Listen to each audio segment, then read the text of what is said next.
From Interior Alaska's most trusted news source, this is the Fbx Evening News. Good evening and thank you for joining us. The much anticipated sentencing for a convicted killer will now have to wait until mid-June, but family members and friends of the victim were still given the opportunity to address the 58-year-old Fairbanks man they say changed their lives forever. Rick Allen was scheduled to be sentenced earlier today in front of Judge Bethany Harbison, but legal technicalities forced Harbison to delay the hearing until June 19th. Allen had been charged with second-degree murder in the beating death of 59-year-old Ellen Rada late last June at a homeless camp. In late December, Allen pleaded guilty to a reduced charge of manslaughter, a move Rada's family members called ridiculous. Given time to speak, some family members talked about the devastation Allen's actions had brought, including the death of Rada's brother, Isaac Juneby, who had been in Anchorage keeping vigil over his sister when he was killed in a motor vehicle accident shortly after leaving his sister's bedside. The Fairbanks North Star Borough Assembly has approved a new budget totaling $159 million. $48.3 million of that will go to the school district. That's $440,000 less than the district had requested. During a weekend budget work session, $1.3 million had been added back to school funding. The Assembly also voted to increase the funding for recycling programs.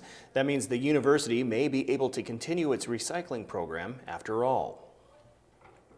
Satisfied with the outcome of the budget. I would have liked to seen a couple more actions taken, but that didn't happen. But for sure, the issue with recycling, both the Recycling Commission and other funding for a recycling effort in the borough, that became a very hot topic, so to speak, during this budget session, and I'm pleased that the Assembly acted on that, on those two issues.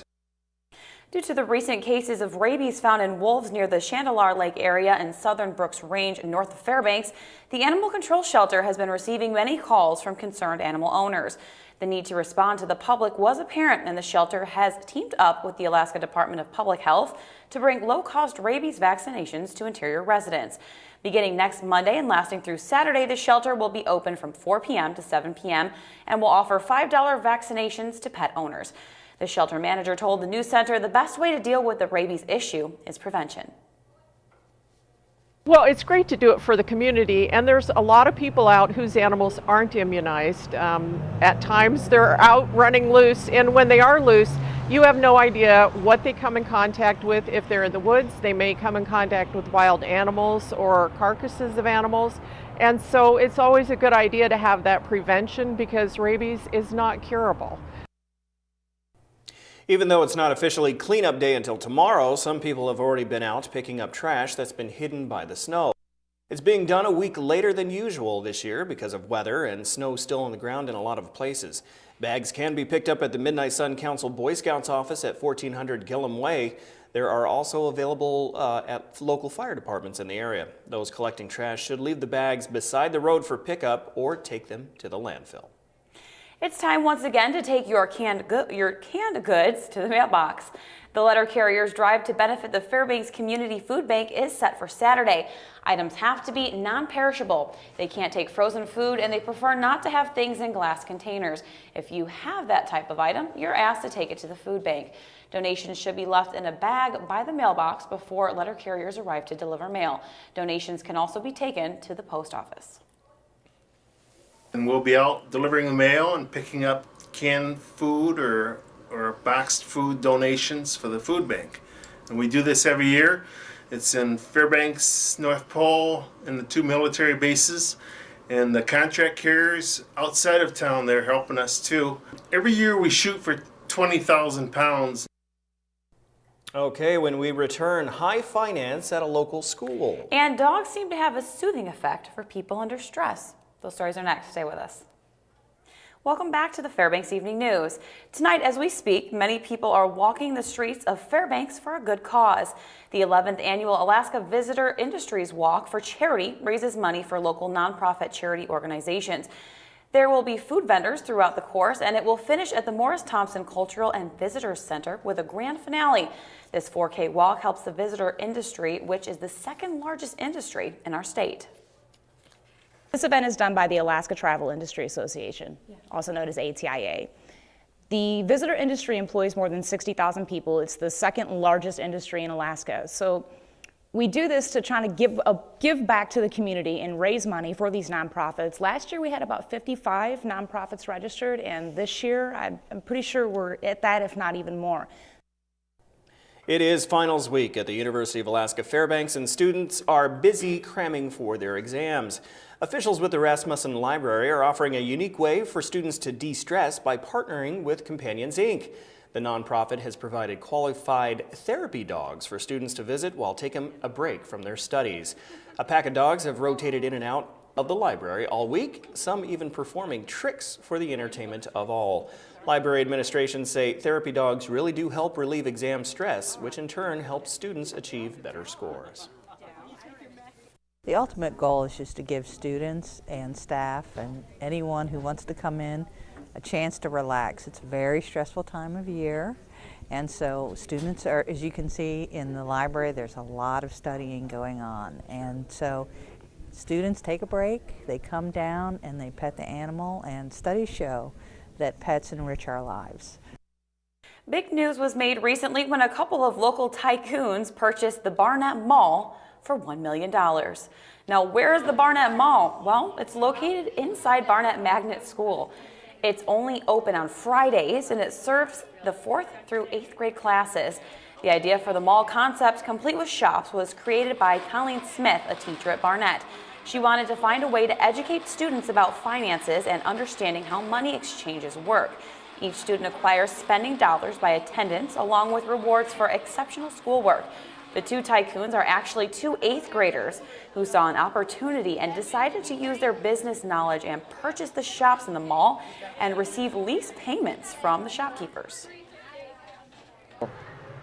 We were talking to Miss Colleen one day about all this business stuff, and then she gave us an offer on the mall, and so we took that offer. We got a loan from her, she's like the government, and then we are paying it off steadily every month.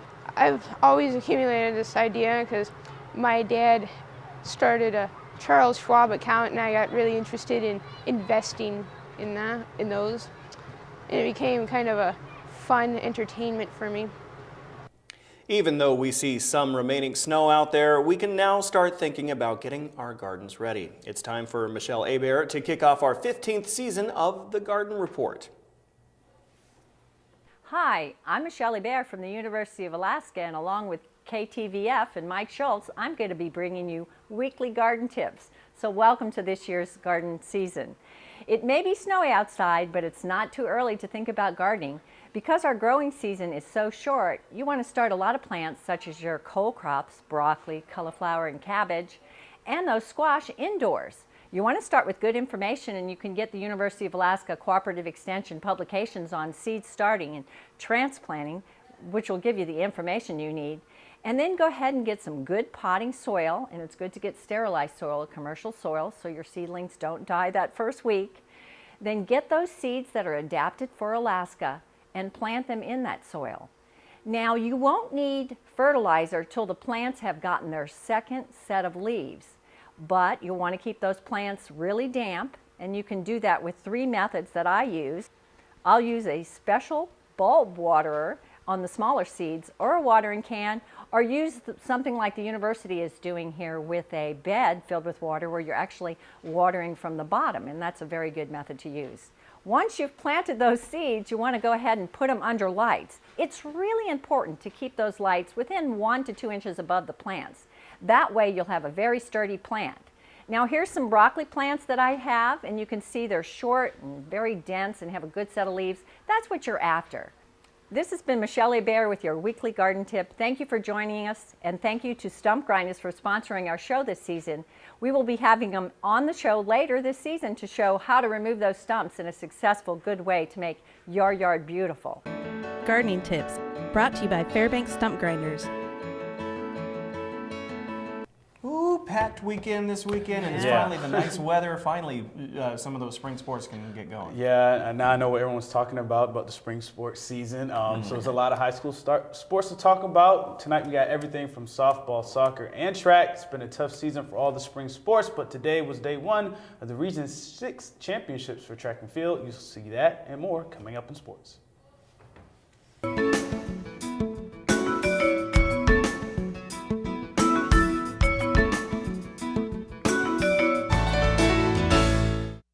Hello, Interior Alaska. Joe Cook here in the Sports Beat for you this evening. A lot to get to in sports, so let's get started. Just when the winter weather has relented enough for spring sports to get started, the track and field athletes look up and it's already regionals. Today was day one of the Region 6 championships at Lathrop High School. Today's events were the high jumps, which were inside the gym. Again, there was even some triple jump action today. Beside the field that is still melting, 3A and 4A boys shot put and girls discus and the heats and hurdles also were going on, but there were finals in the 3,200 meters for the 4A girls. West Valley's Dorothy O'Donnell, a UAF commit, qualified for the state meet next week with a 12-minute, 13-second finish. Brooke Lazati of Lathrop was second in 12:18. Delta Zoya Timoshenko was the 3A finisher in 12:49.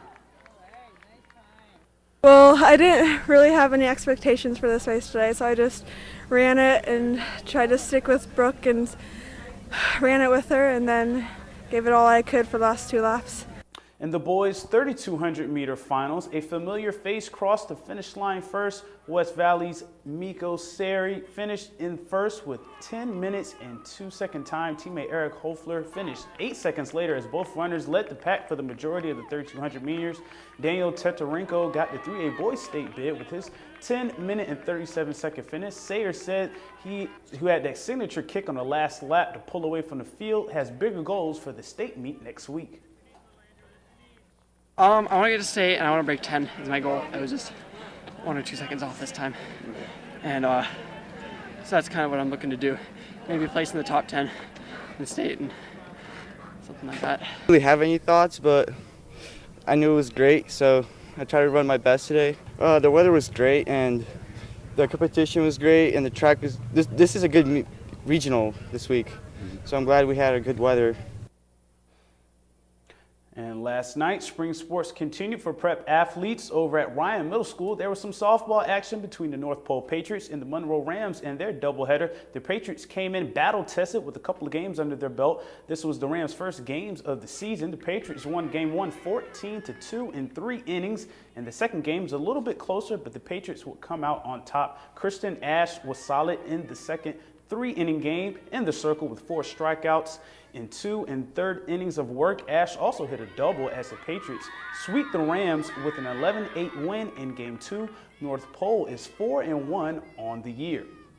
Also last night, the interior soccer teams got some more games with 3 contests, all at Newby Field. Yesterday in the first game of the evening doubleheader, the West Valley girls squad and the Alston Ravens were on the pitch. It was just goal after goal in this one, with the Ravens playing with a man down, which isn't going to be much help. Larissa Kumanowski, the freshman, had 2 goals early on to start off the Wolfpack. That would be the theme, as 3 players had 2 goals for West Valley. Madison Atkins had 2 goals and 2 assists. But Sarah Wallingball, the sophomore attacking mid, had her first career hat trick for West Valley. Even though the game wasn't as competitive, any game is important with the shortened season. It was definitely a good game for us, but a lot of the players are new. We're a very young team, and so it's really good to get out here and learn how to play with each other, learn what each other's styles are, learn, communication on and off the field. It's been a really good time. Our trip earlier this season was canceled, so it's really good team bonding to finally be on the field and, learn to pass and play together. And the West Valley boys made short work of the Ravens as well. A lot of scoring in the second half with the Wolfpack. Braden DeWeese, David Carr, and Parker Joe Michael each had 2 goals in the second half. But the scoring started with this goal by Sterling Cole from 18 yards out in the first half to put West Valley up 1-0. The Wolfpack would go on to win 10-0 over Eielson. In the early game yesterday, Lathrop got their first MAC win with a 4-0 victory over the Monroe Rams. Alex Jordan led the Malamutes with a goal and an assist. Today, the North Pole Patriots and Rams were supposed to play, but a lot of the Rams soccer players are track athletes and participated in regionals today. So Monroe, with not enough players, forfeited today's game, giving the Patriots the 1-0 victory. And a final note tonight, for this evening, the Fairbanks Golf Association will have their annual meeting tomorrow at 10 a.m. at the Elks Lodge. And that'll do it for sports tonight. Thanks for rocking with me for a little while, and we'll catch you next time. Hello, everyone. Welcome back into the Fairbanks Evening News. Mike Schultz with you once again, taking a look at the weather. And again, a beautiful day across the interior. More melting going on. I'm loving to see that. We're looking at maybe some cooler temperatures moving in over the weekend that may bring a few flakes of snow even in the evening hours, but we'll talk about that just a little bit. Nothing to get excited about. Here's our photograph for tonight. This one, a really cool shot. This is an osprey on the Chena River sent in by Bob Levesque. I hope I'm pronouncing that name right. As you can see there, it's picking up grayling. Obviously doesn't believe in the catch and release program. But again, a nice photograph from Bob. And again, if you have a photograph to share, send it to Mike Schultz at ktvf11.com.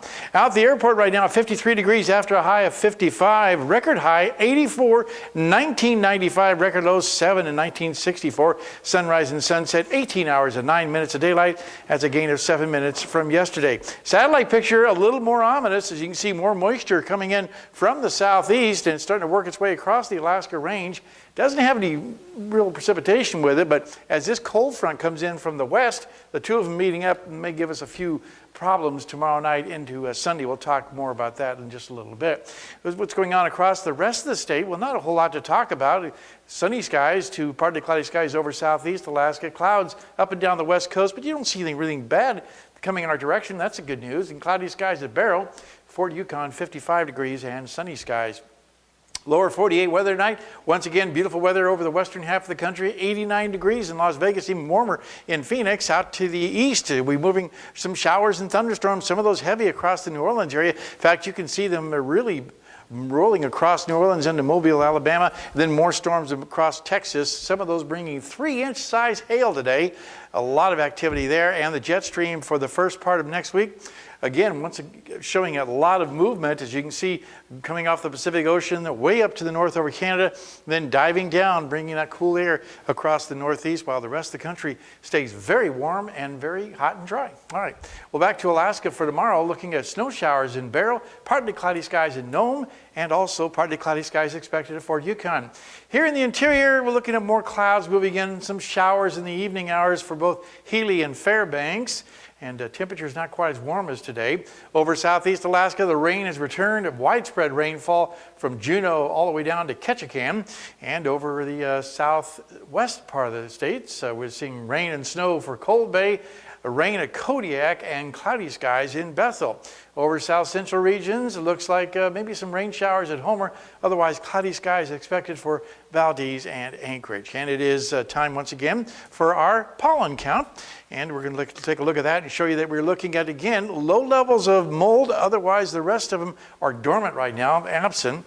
Again, thanks to the folks at Tanana Valley Clinic for giving us that pollen count each day.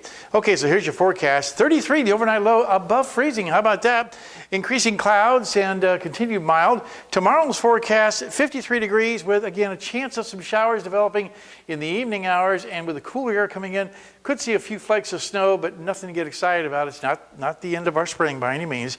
And the extended forecast, again, as you can see, we're going to cool off a little bit on Monday, 48 degrees for the high, but we're going to start rebounding by Wednesday and Thursday, 50 to 55 degrees, and temperatures, overnight lows will still be very comfortable around the freezing mark. So all in all, not too bad. And the weekend, like I said, for Mother's Day, we're going to be optimistic and say no showers to worry about. But you never know. That's a good Mother's Day. Yeah. Yeah. And it is a special day today. We are saluting all the military spouses across the world. And speaking of one, you are a spouse, and my wife was a wonderful spouse while I was in the military too. Yes, we deserve to say a big thank you to them for supporting their husbands and wives. And that's right. You know, couldn't do it without you, that's for sure. It's all part of the team. All right, before we leave, KTVF and Bailey's Furniture are teaming up for a Spring Dream giveaway where you can win a furniture package from Bailey's worth $2,500. Tune into the Fairbanks Evening News and News Center final each night for the first half of a mystery word.